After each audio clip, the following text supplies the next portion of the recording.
Right. So this sister says, "Thanks for the help.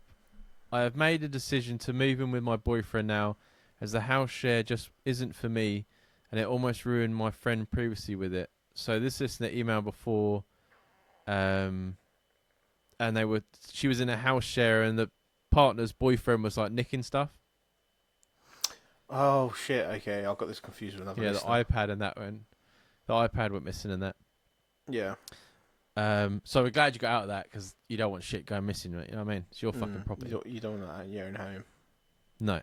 I'm nervous though, as it will be my first time sharing a place with someone I'm with.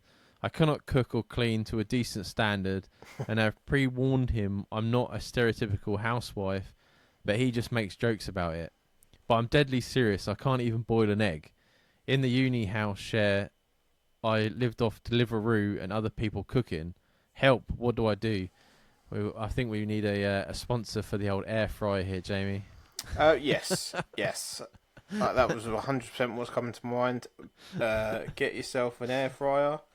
Or do what Jamie does and get sucked into the TikToks and order a TikTok air fryer. Mate, I've just paid £8.9 for an air fryer. £8.9. I've said and a fucking Bluetooth speaker, and then I woke up this morning and you've added a fucking shaver on there as well. Yeah, I also bought a mat today as well. I just keep, every time I go on fucking TikTok, you don't look at the fucking messages from your mum and your wife, but you add fucking, oh yeah, there's the it's not that massive rug, is it, that I keep seeing? Yeah, huge rug, yeah. Mate, you just got sucked into this TikTok shop thing. Well, I couldn't believe it was so cheap. I was like, there's no way this... I honestly, if this air fryer is any good for £8, it's a fucking bargain. It is a fucking bargain. And that'll be used, that'll be my work air fryer. I'll be taking that to work. Fucking hell. And where are you even going to put a rug that size? Well, if it's as big as I think it's going to be, because I just did it off guessing, the rug in my living room is a bit manky, so I'm going to put it where that rug is, but also have it half of it underneath my sofa. Oh, okay. Fair enough. You make me laugh, man. Seriously. Mate, when I discover something like that, I'm all over it. I wouldn't worry about... I mean, most guys can't fucking cook nowadays either. And what's the problem with... Jamie used to live off a lot of delivery. You got to start somewhere, right? I think when you live together, we've said before, it's about give and take. Because obviously, everyone has their own ways they do things. And you've just got to figure out what you two do well together. Yeah. You there? Yeah. You just waiting if you say something. Yeah, I know. You stopped dead there. I was like, what if he's going to say something?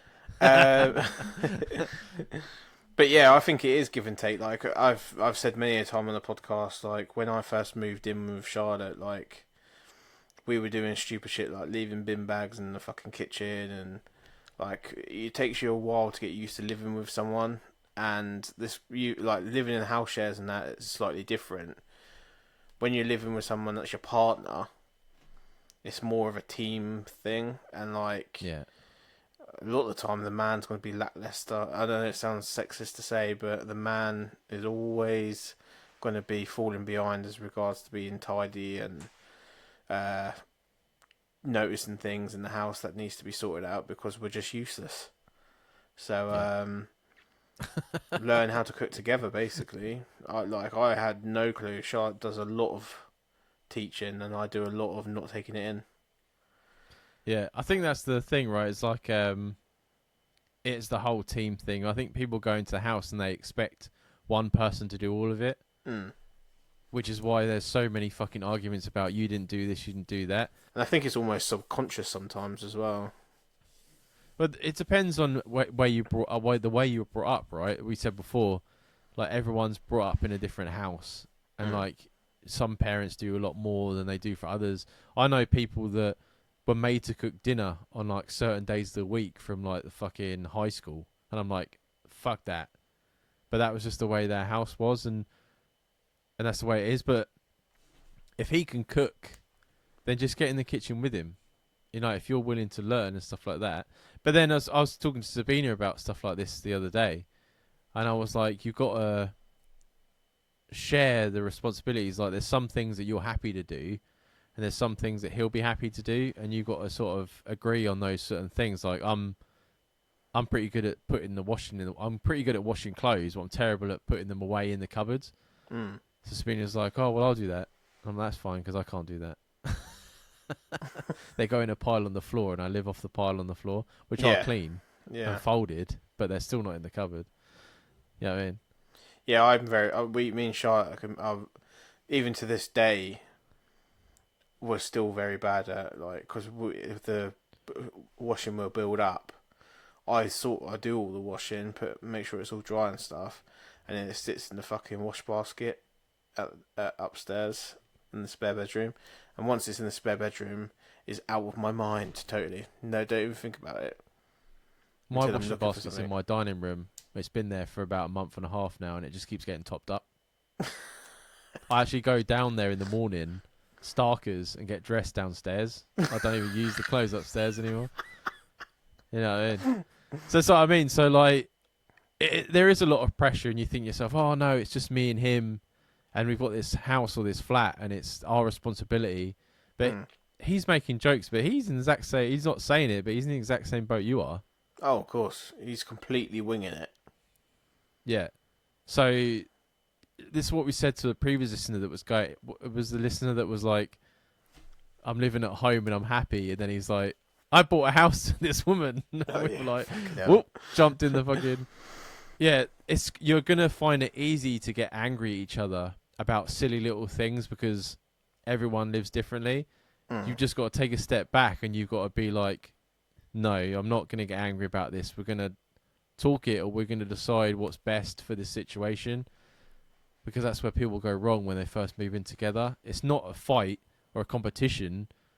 You're together making that house work, and you're together making a house for each other.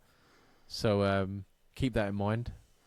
And if you're a fiery, it depends on the couple you are as well. If you're fiery, that could be an easy trigger for both of you. Or if you're anything like me and Charlotte, there's a lot of awkward silences and nothing being said, but really I've pissed her off somehow.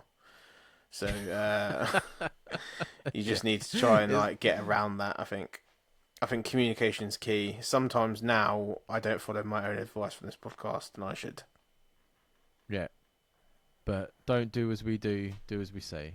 Yeah, for sure, for sure. But listen to the disclaimer before you do anything.